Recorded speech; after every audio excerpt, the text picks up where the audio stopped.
Hello everyone, this is a quick tips. Today in this video I will show you how to quickly make this part center with use one map. And now let's check this out.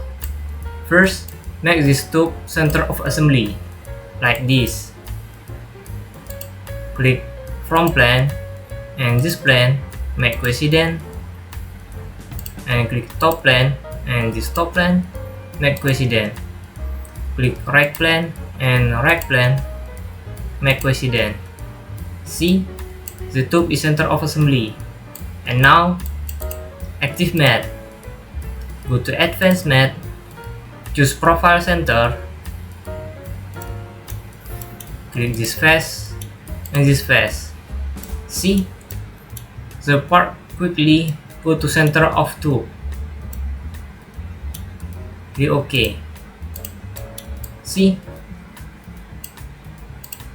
and now let's try to this box. Click this face and this face and click profile center. See, now you know how to make this part center quickly. That is a quick tips. See ya.